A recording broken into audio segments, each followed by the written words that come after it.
The Grand Council chamber of the Galactic Federation stretched endlessly upward, its bioluminescent walls pulsing with the rhythm of 1,000 different homeworld cycles. Ambassador Krell Vash adjusted his ceremonial scales, the metallic shimmer catching the ambient light as he surveyed the assembled delegates. His reptilian eyes, cold and calculating, swept across the vast amphitheater where representatives from 47 different species sat in their designated atmospheric pods. Order. Commander Thex clicked his mandibles impatiently, the sound echoing through his translation collar. The insectoid's compound eyes glittered with bureaucratic irritation as he tapped his ceremonial staff against the speaker's podium. We have much to discuss regarding the recent additions to our Federation. A murmur rippled through the chamber, and several delegates turned their attention toward the small section reserved for the newest members. There, in a modest clear dome habitat, sat three beings that had caused quite the stir in recent cycles. The humans. Krell Vash's forked tongue flicked out, tasting the air. Even through the atmospheric barriers, he could sense the tension. Earth's admission to the Galactic Federation had been controversial, to say the least. Such a young species, barely having achieved interstellar flight, and yet here they were, claiming equal status among civilizations that had been traversing the stars for millennia. Today's agenda. Commander Thex continued, his voice carrying the mechanical precision of his species, focuses on the mandatory cataloging of apex predators from all member worlds. This information is crucial for our xenobiology databases and, more importantly, for proper threat assessment protocols. The chamber fell silent. This was serious business.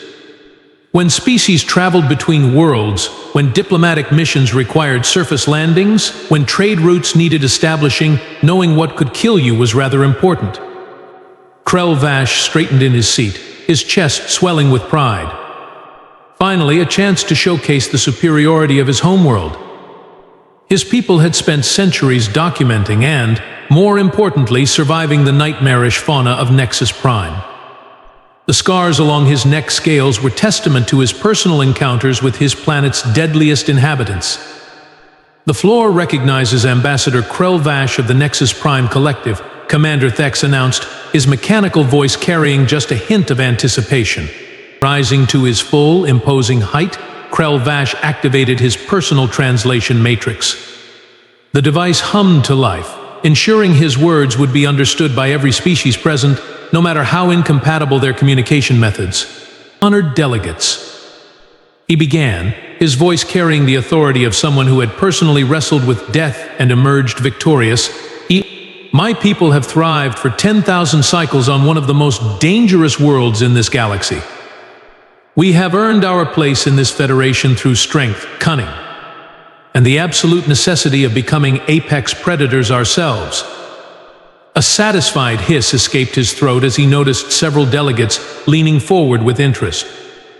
Even the humans in their little bubble seemed to be paying attention, though something about their posture struck him as odd. They appeared almost amused.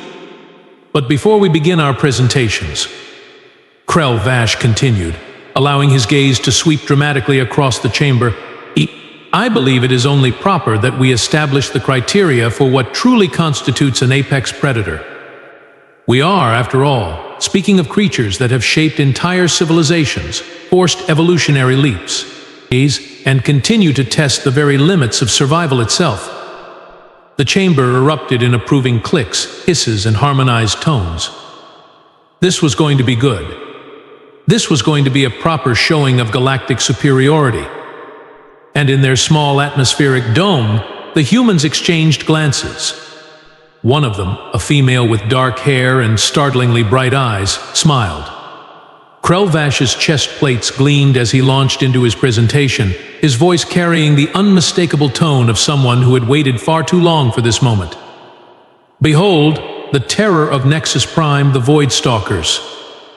He activated his holographic display, and the chamber dimmed as a three-dimensional projection materialized above the speaking platform. What appeared was nothing. Absolutely nothing. Ah, Krell Vash said with obvious relish at the confused murmurs echoing through the chamber. You cannot see them, can you? That is precisely the point.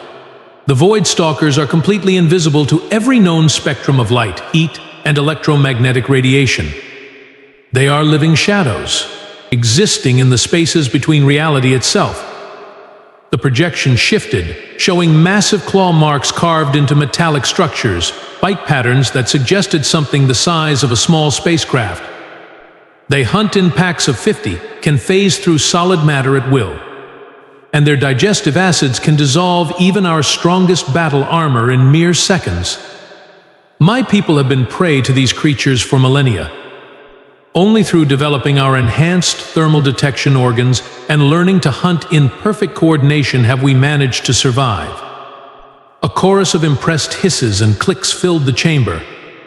Several delegates nodded approvingly, their various appendages twitching with what could only be described as professional respect.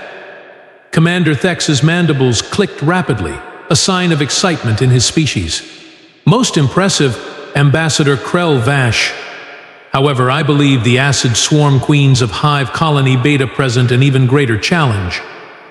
His compound eyes gleamed as his own holographic display activated. The projection showed a creature that defied rational description. Picture a spider the size of a shuttlecraft, but with crystalline wings that dripped with corrosive fluid, and you would still be nowhere close to comprehending the nightmare that appeared before the assembled delegates. The Queens. Thix continued, his mechanical voice somehow managing to convey both pride and terror, command swarms of 10,000 lesser creatures. Each queen can dissolve through 3 meters of reinforced titanium in under 60 seconds.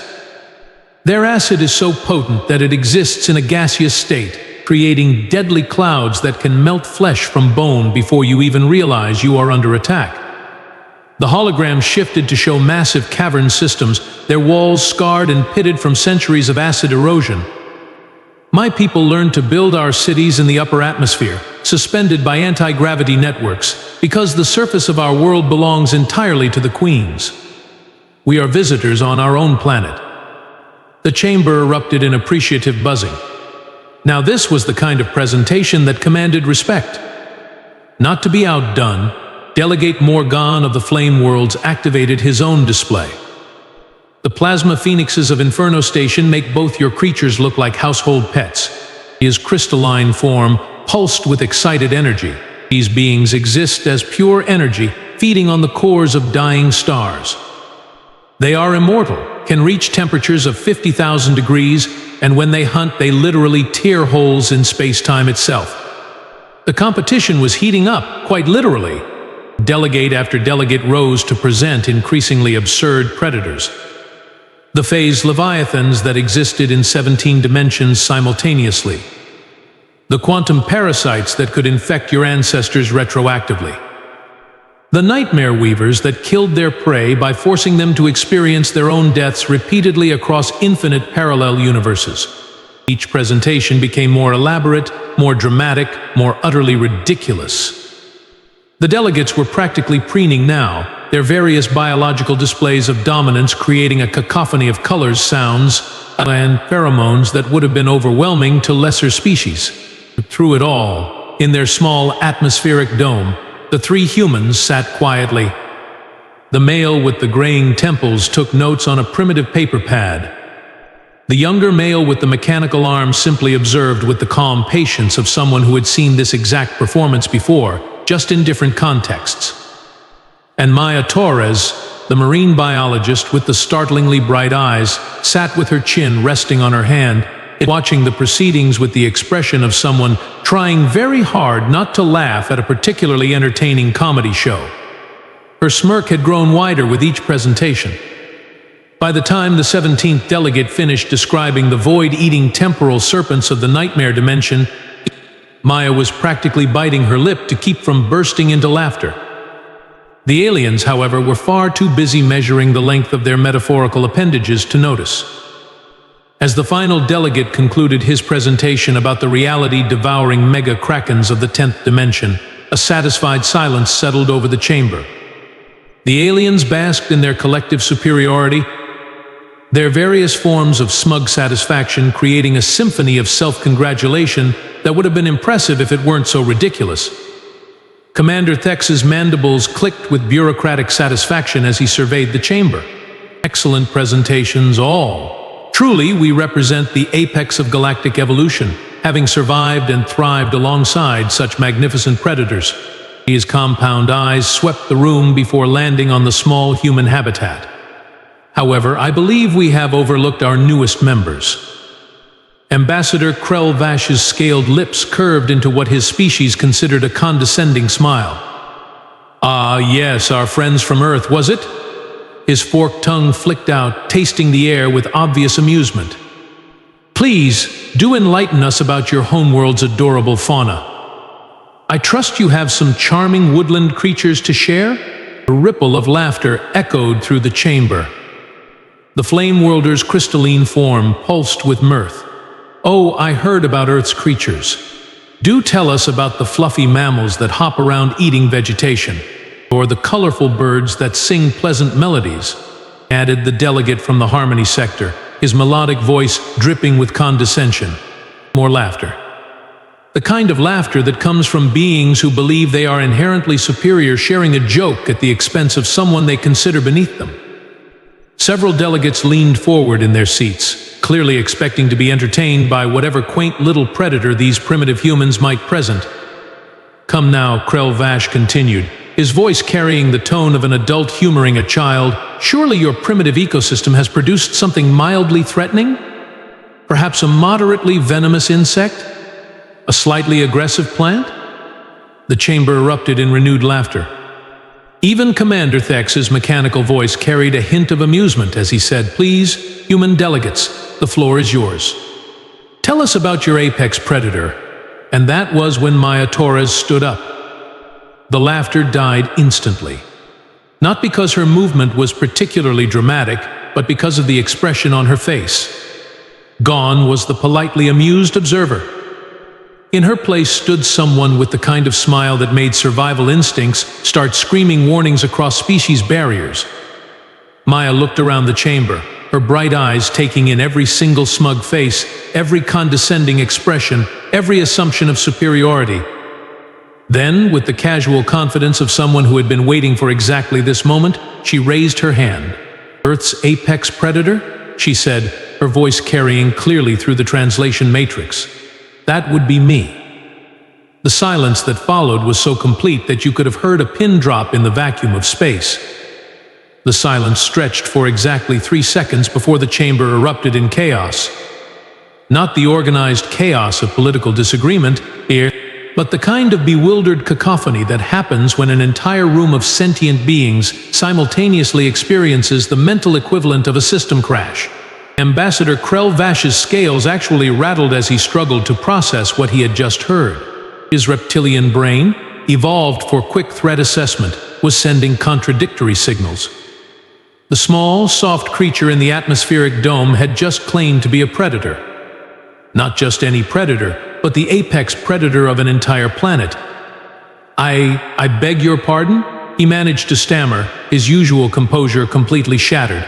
Commander Thex's mandibles clicked rapidly, a sure sign of confusion in his species. Surely there has been some translation error. You cannot possibly mean. Oh, but I do, Maya interrupted, her voice carrying the kind of calm certainty that made several delegates unconsciously shift away from her habitat. Humans are Earth's apex predator. Have been for roughly 300,000 years, give or take a few millennia. The chamber fell silent again. But this time it was a different kind of silence. The kind that happens when prey animals realize they might be in the presence of something dangerous. Delegate Morgan's crystalline form pulsed with nervous energy. But you are so small, so soft. You have no natural weapons, no armor, no obvious evolutionary advantages. Maya's smile widened, and something about that expression made every survival instinct in the room start screaming warnings. Oh, my dear, sweet, naive friends, you are absolutely right. We have no claws, no fangs, no venom, no natural armor.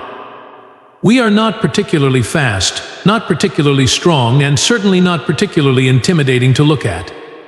She paused, letting that sink in before continuing with the deadpan delivery of someone explaining basic mathematics to children. We are persistence hunters. Do you know what that means? It means we do not chase our prey until it gets tired. We chase our prey until it dies of exhaustion. We can run for hours, days if necessary, maintaining a steady pace that would kill most creatures through sheer cardiovascular strain. We do not sprint after our food. We jog it to death.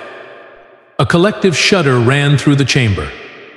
The concept was somehow more horrifying than any acid-spitting monster or interdimensional nightmare. But that is just the beginning, Maya continued, her tone remaining conversational, as if she were discussing the weather. We make tools. Not just simple tools, but complex systems of tools designed to make other tools. We can take raw materials from our environment and create weapons that amplify our natural abilities by orders of magnitude. She gestured casually with her hand, and several delegates flinched. This soft, weak appendage can grip a spear with enough force to punch through the hide of creatures 10 times our size. We can throw projectiles with lethal accuracy at distances that would make your invisible hunters jealous. The temperature in the chamber seemed to drop several degrees. Even the atmospheric controls could not account for the collective chill running through the assembled delegates. We are also pack hunters, Maya continued, her voice taking on the tone of a professor delivering a lecture to increasingly horrified students. We coordinate attacks with surgical precision. We communicate complex strategies in real time. We can adapt our tactics mid-hunt based on prey behavior. We learn from failure and modify our approach accordingly. Ambassador Krell Vash's tongue flicked out nervously. But surely your prey consists of smaller, weaker creatures. Mammoths, Maya interrupted. Saber-toothed cats. Cave bears. Giant ground sloths. We hunted them all. Some to extinction. Not because we needed to, but because we could. We are so effective at killing that we accidentally eliminated entire species just by being in the same ecosystem. A horrified gasp echoed through the chamber. Accidental extinction was a concept that terrified every spacefaring species. And here is the truly terrifying part, Maya said, her smile now resembling something that belonged in a horror novel. We are completely unpredictable. You cannot model our behavior because we do not follow standard predator patterns. We hunt when we are not hungry. We kill things we cannot eat. We modify our environment to suit our needs rather than adapting to existing conditions. The chamber was now so quiet that the hum of the atmospheric processors seemed deafeningly loud. We are the only species on our planet that other apex predators actively avoid. Lions, tigers, sharks, bears, they all give us a wide berth. Not because they cannot kill us individually, but because they understand on some instinctive level, and that we are something different, something wrong, something that should not exist according to the normal rules of evolution.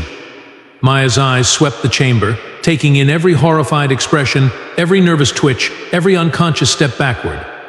So yes, honored delegates, I am Earth's apex predator. We all are. The stunned silence that followed Maya's declaration was broken by Ambassador Krell Vash's nervous laughter. His scales had shifted to a slightly paler hue, but his pride was not ready to concede defeat to what he still perceived as a soft, harmless creature. Come now, he said, his voice carrying forced bravado, surely you exaggerate. These are merely colorful stories, yes? Primitive folklore designed to make your species seem more impressive than it actually is. He straightened his ceremonial scales, trying to regain his composure. We require proof of these extraordinary claims. Maya's expression did not change, but something in her eyes grew sharper. Proof? Oh, my dear ambassador, I would be delighted to provide proof. She activated her own holographic display, and the chamber dimmed once again. What appeared was not a single creature, but a series of historical images that made every delegate in the chamber wish they had never asked. Let us begin with a simple timeline, Maya said, her voice maintaining that terrifyingly casual tone. Approximately 70,000 years ago, my species nearly went extinct. A volcanic eruption reduced our global population to fewer than 10,000 individuals. Any rational species would have quietly died out at that point.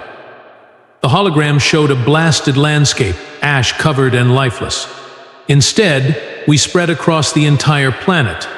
We walked out of Africa, crossed ice bridges, sailed across oceans on primitive rafts, and colonized every continent except Antarctica. And we did visit Antarctica too. We just decided it was too boring to stay. Several delegates shifted uncomfortably in their seats. The concept of voluntarily entering hostile environments was alien to most species.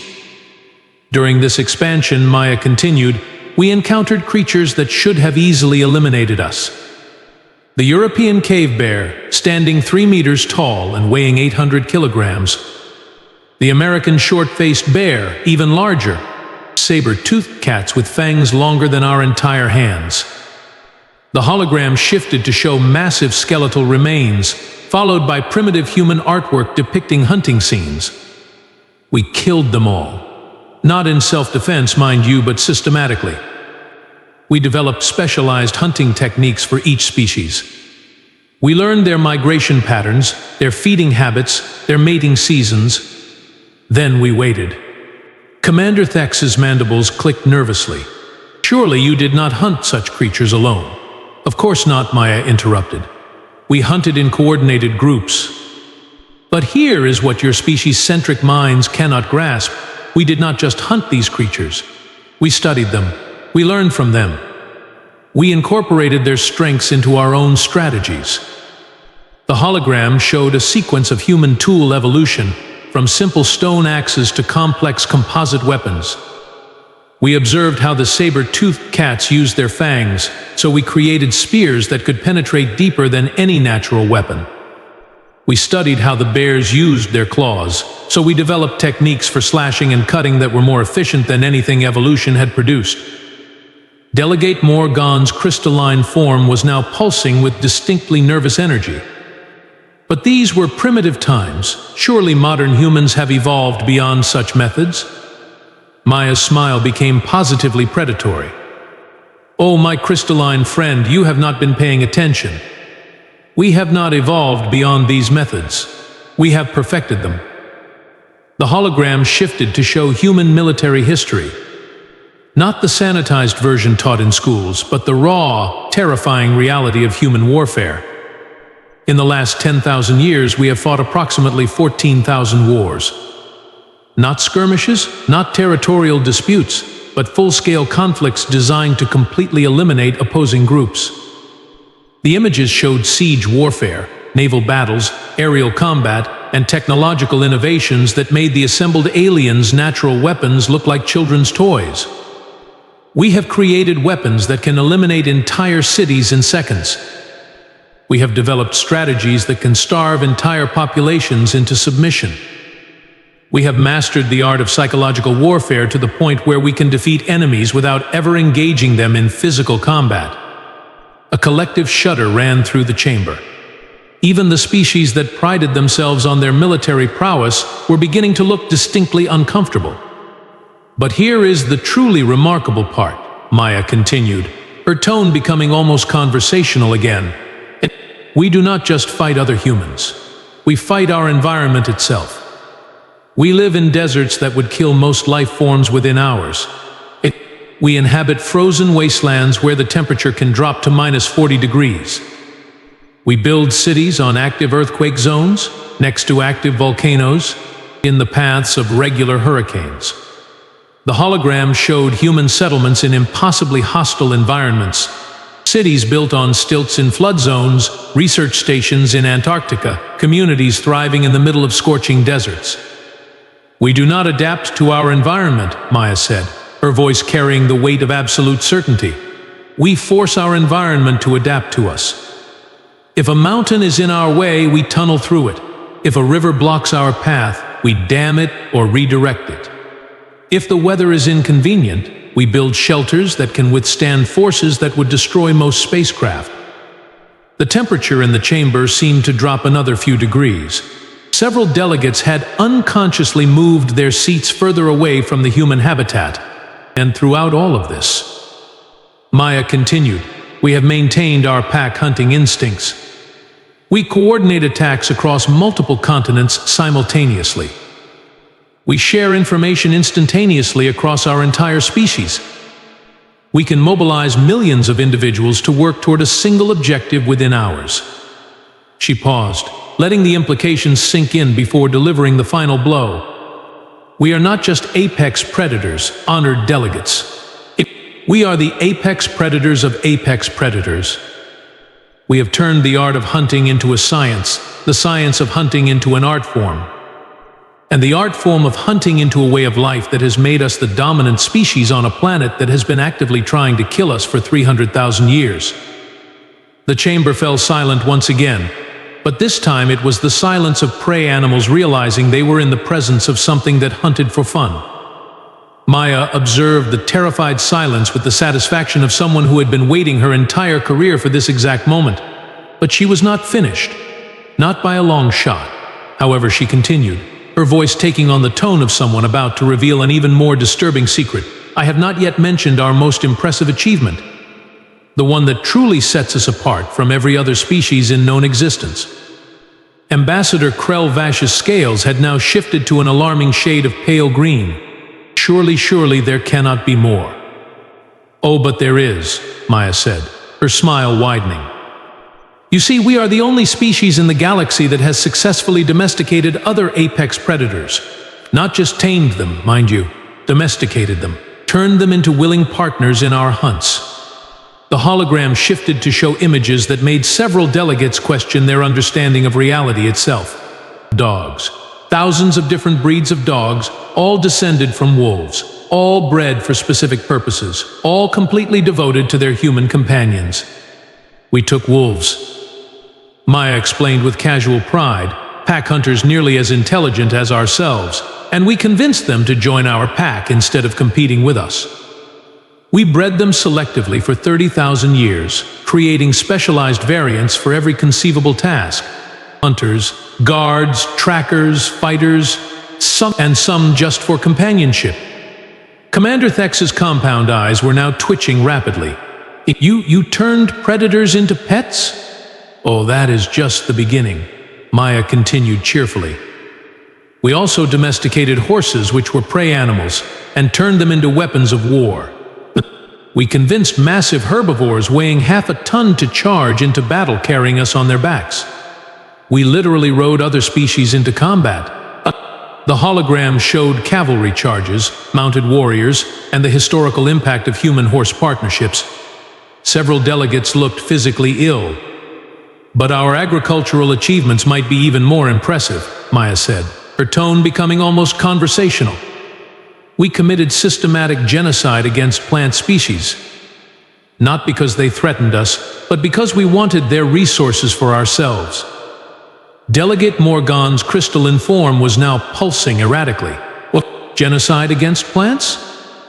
"Absolutely," Maya confirmed with disturbing enthusiasm. "We identified the most useful varieties of grains, fruits, and vegetables, then systematically eliminated their wild relatives to prevent genetic contamination. We cleared entire continents of natural vegetation and replaced it with monocultures designed solely for our consumption. We turned the surface of our planet into a food production facility. The implications were staggering. Most species worked within their ecosystems. Humans had apparently decided to replace their ecosystem entirely. We accomplished all of this," Maya continued, "without any natural weapons whatsoever. No claws, no fangs, no venom, no natural armor, no ability to phase through matter, no acid breath, no interdimensional powers. Just intelligence, cooperation, and what we call bloody-minded determination." She paused to let that sink in before delivering the final, devastating blow. "We conquered our entire planet using nothing but the ability to think, communicate, and absolutely refuse to give up. Ever. Under any circumstances. We have a saying on Earth, when the going gets tough, the tough get going. Most species interpret that as adapt to difficult circumstances. We interpret it as make the circumstances adapt to us." The chamber was now so quiet that the atmospheric processors sounded like thunder. Every delegate was staring at Maya with the kind of expression usually reserved for natural disasters or cosmic horrors. "We do not survive in hostile environments," Maya said, her voice carrying the weight of absolute certainty. "We eliminate hostile environments and replace them with environments that suit our needs. We do not compete with other species for resources. We take the resources and eliminate the competition. We do not adapt to our predators. We become the predators that other predators fear." She looked around the chamber, taking in every horrified expression, every nervous twitch, every unconscious step backward. "And we did all of this while simultaneously developing art, music, literature, philosophy, and an inexplicable obsession with making other species think we are adorable." The silence that followed was the kind usually associated with funeral services or natural disasters. Ambassador Krell Vash's scales were now rattling audibly, a sure sign of extreme agitation in his species.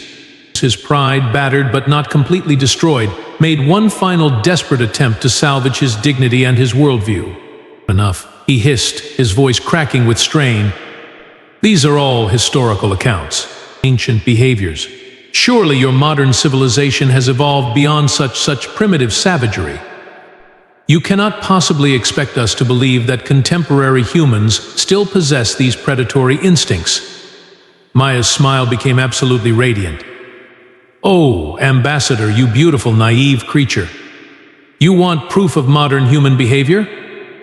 She reached into her pocket and withdrew a small, rectangular device that looked innocuous enough to pass for a basic communication tool.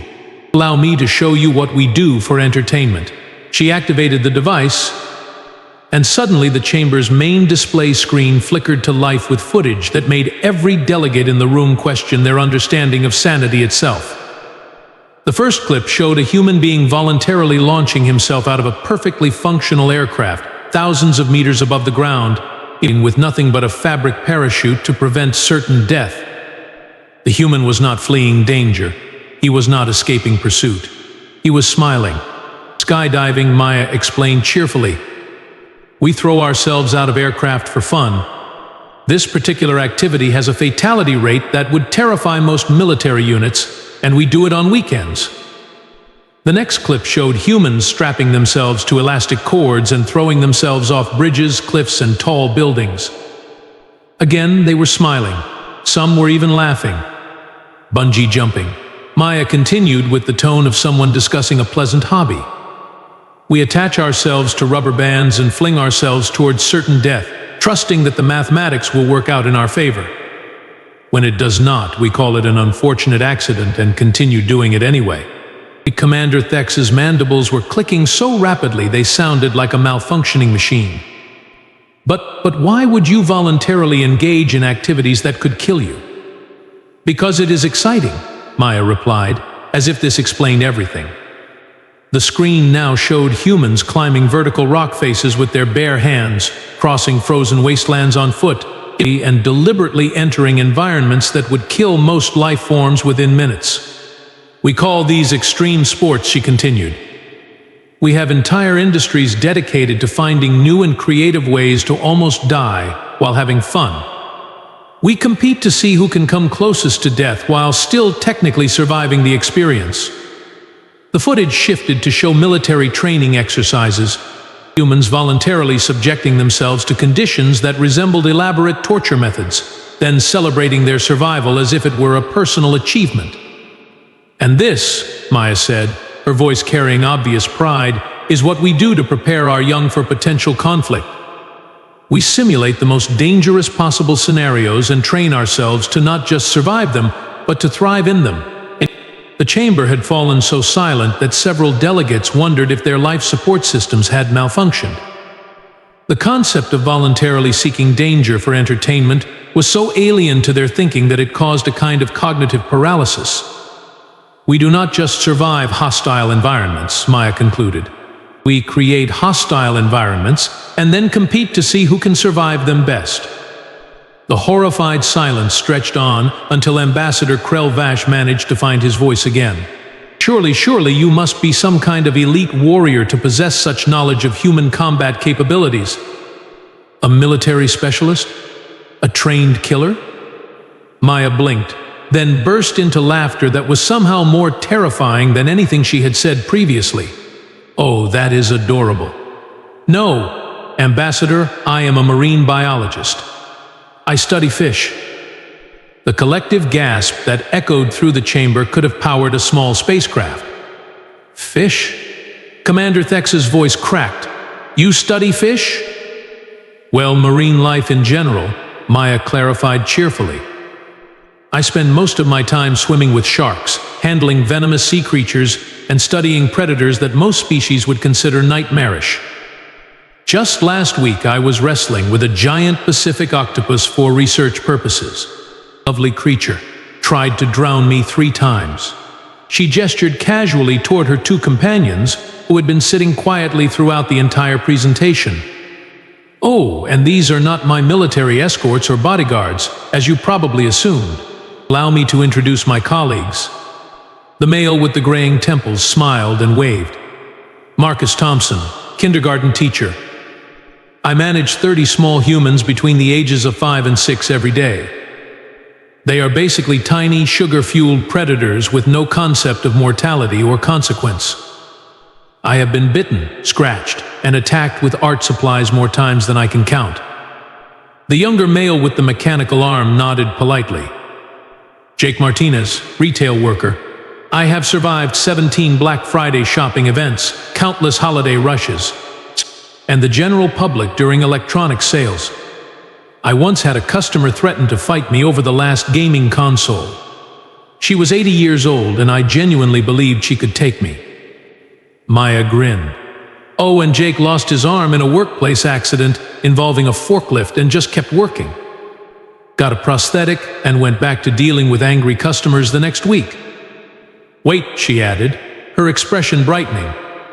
"I almost forgot our communications specialist." She gestured to a woman who had been operating recording equipment in the back.